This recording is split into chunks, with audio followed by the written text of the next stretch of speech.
Hi friends, welcome to Tastebuds, Sofiskitchen. எப்படி நம்ம ஒரு creamy mushroom soup வீட்லயே ரெஸ்டாரண்ட் ஸ்டைல்ல எப்படி செய்யறதுன்னு பார்க்கலாம். இதுக்கு தேவையான பொருள் பார்த்தீங்கன்னா ரொம்ப சிம்பிளான இன்கிரீடியன்ட்ஸ். இன்னைக்கு நான் ஒரு 6 பேருக்கு சர்வ் பண்ற அளவுக்கு அளவு சொல்றேன். ஒரு பாக்ஸ் ஆஃப் மஷ்ரூம்ஸ், ஒரு 250 கிராம் காளான், ஒரு 5 to 8 பூண்டு, அப்புறம் ஒரு பெரிய வெங்காயம் எடுத்துக்கலாம். நான் மஷ்ரூம்ஸ் எப்போவுமே பார்த்தீங்கன்னா இந்த எக் கட்டரில் தான் கட் பண்ணுவேன். ரொம்ப ஈஸியாக குவிக்காக முடிஞ்சிடும். நீங்களும் ட்ரை பண்ணி பாருங்கள், ரொம்ப ஃபாஸ்ட்டாக முடிஞ்சிடும் வேலை. அதுக்கப்புறம் நம்ம பூண்டு அப்புறம் வெங்காயம் நல்லா மெலிசாக நறுக்கி வச்சுக்கலாம். இது ஃப்ரை பண்ணுறதுக்கு ஒரு கடாயிலையோ இல்லை ஏதாவது பாத்திரத்தில் ஒரு 2 டேபிள் ஸ்பூன் அளவு வெண்ணெய் எடுத்திருக்கேன். வெண்ணெய் இல்லைன்னா நீங்கள் எண்ணெய் கூட சேர்த்துக்கலாம். இதுக்கு வெண்ணெய் போட்டிங்கன்னா அவ்வளோ டேஸ்டியாக இருக்கும். ஸோ நான் ஒரு 2 டேபிள் ஸ்பூன் வெண்ணெய் எடுத்திருக்கேன். அதில் பார்த்தீங்கன்னா நான் ஒரு 1/4 பங்கு நம்ம வெட்டி வச்சிருக்கிற காளானில் பார்த்தீங்கன்னா 1/4 பங்கு மட்டும் எடுத்து இந்த வெண்ணெயில் நல்லா ரோஸ்ட் பண்ணி நான் எடுத்து வச்சுக்க போகிறேன். இன்னும் 3/4 பங்கு நான் அப்படியே வச்சுருக்கேன். இப்போ பார்த்தீங்கன்னா நல்லா குக் ஆகிடுச்சு, அதுலேருந்து தண்ணியெல்லாம் வந்துடுச்சு. இந்த மாதிரி ஸ்டேஜில் நம்ம எடுத்து தனியாக வச்சுக்கலாம். இது பார்த்தீங்கன்னா நம்ம கடைசியில் நம்ம ஆட் பண்ண போகிறோம் கார்னிஷிங்க்கு அண்ட் ப்ளஸ் கொஞ்சம் டெக்ஸ்சருக்காக இதை நம்ம ஆட் பண்ண போகிறோம். ஸோ அதனால இது ஃபஸ்ட்டு இது தனியாக நான் ஃப்ரை பண்ணி எடுத்துட்டேன்.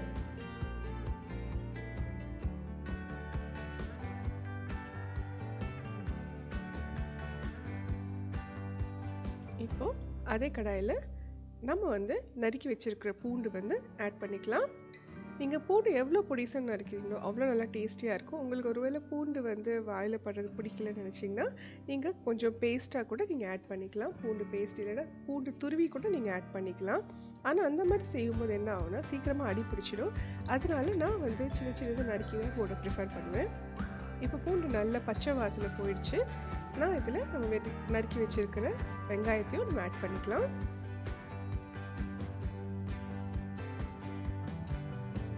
வெங்காயம் நல்லா வதங்கின பிறகு நம்ம இப்போ அந்த 3/4 பங்கு நான் சொல்லியிருந்தேன் இல்லையா காலைல, அந்த மஷ்ரூம்ஸ் நம்ம இப்போ ஆட் பண்ணிக்க போகிறோம்.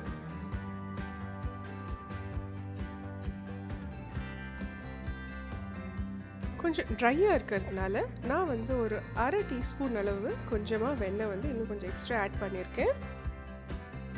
இதே ஒரு ஹெவி வாட்டர் பேன் இல்லைன்னா ஒரு நான்ஸ்டிக் பேனாக இருந்ததுன்னா உங்களுக்கு இவ்வளோ பட்டர் கூட தேவையாக இருக்காது. மஷ்ரூம் அண்ட் ஆனியன்ஸ் இதெல்லாம் பார்த்தீங்கன்னா ரொம்ப வதங்கணும் அவசியம் இல்லை இந்த ஸ்டேஜில். இப்போது நம்ம இதை என்ன பண்ண போகிறோன்னா இதில் ஒரு 2 கப்பு அளவு தண்ணி ஊற்றி டேஸ்ட்டுக்கு கொஞ்சமாக உப்பு சேர்த்து நம்ம இது நல்லா பாயில் பண்ண போகிறோம்.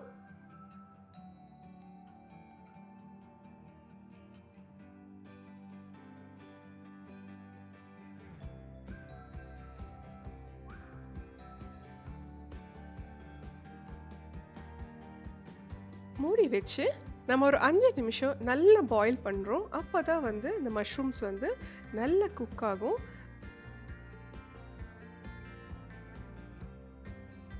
ஒரு 5 நிமிஷம் கழிச்சு பார்த்தீங்கன்னா மஷ்ரூம் எல்லாம் நல்லா சாஃப்டாக இருக்கும். அட் சேம் டைம் அதில் மஷ்ரூமில் இருக்கிற எல்லா எசன்ஸ் அந்த ஃப்ளேவர் எல்லாம் பார்த்தீங்கன்னா அந்த தண்ணியில் நல்லா இறங்கியிருக்கும். ஸோ அந்த மஷ்ரூம் ஸ்டாக் ரொம்ப இம்பார்ட்டண்ட் நம்ம சூப்புக்கு. இப்போ நம்ம மஷ்ரூம்ஸ் அண்ட் ஆனியன்ஸ் எல்லாம் ஸ்ட்ரெயின் பண்ணி நம்ம இதெல்லாம் அரைச்சிக்க போகிறோம். இதை அரைக்கிறதுக்கு முன்னாடி நம்ம மஷ்ரூம் நல்லா ஆறின பிறகு அதில் பார்த்தீங்கன்னா ஒரு 2 டேபிள் ஸ்பூன் அளவு கார்ன்ஃப்ளவர் சேர்க்க போகிறோம். இது எதுக்காகனா ஒரு நல்ல திக்காக கன்சிஸ்டன்சி வர்றதுக்காக இந்த கார்ன்ஃப்ளவர் சேர்க்குறோம். இது டோட்டலி ஆப்ஷனல். உங்களுக்கு அந்த க்ரீமியாக ஒரு கன்சிஸ்டன்சி வேணும்னா நீங்கள் கார்ன்ஃப்ளவர் சேர்த்தா வரும், இல்லைன்னா கொஞ்சம் தண்ணியாக தான் இருக்கும் சூப்பு. இது டோட்டலி நம்ம ப்ரிஃபரன்ஸ். இப்போ காரத்துக்கு கொஞ்சமாக மிளகு சேர்த்துக்கலாம். இது பார்த்தீங்கன்னா ஃபுல் அண்ட் ஃபுல் மிளகு தான் காரம், வேறு எந்த காரம் சேர்க்க போகிறதில்ல. இந்த மஷ்ரூம்ஸோட பார்த்தீங்கன்னா 1 கிளாஸ் அளவு பால், காய்ச்சாத பால் கிட்டத்தட்ட ஒரு 200 ml பால் இதில் சேர்த்துருக்கேன். இதை சேர்த்து எல்லாமே மிக்ஸி ஜாரில் நல்ல ஸ்மூத் பேஸ்ட்டாக நம்ம அரைச்சிக்கலாம். நம்ம மஷ்ரூம் வேக வச்ச தண்ணியில் நம்ம அரைச்ச மஷ்ரூம்ஸ் இதெல்லாமே ஆட் பண்ணிக்கலாம்.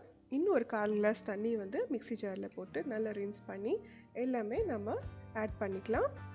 இது ஆட் பண்ண அப்புறமா ஒரு சிம்மில் நம்ம லோ ஃப்ளேமில் பார்த்தீங்கன்னா ஒரு 5 to 8 நிமிஷம் நல்லா இதை பாயில் பண்ண விடணும். அப்போ தான் பார்த்தீங்கன்னா இந்த கன்சிஸ்டன்சி இப்போ தண்ணியாக இருக்கிற கன்சிஸ்டன்சி மாதிரி நமக்கு ஒரு நல்ல சூப்பி க்ரீமியான ஒரு சூப் நமக்கு கிடைக்கும்.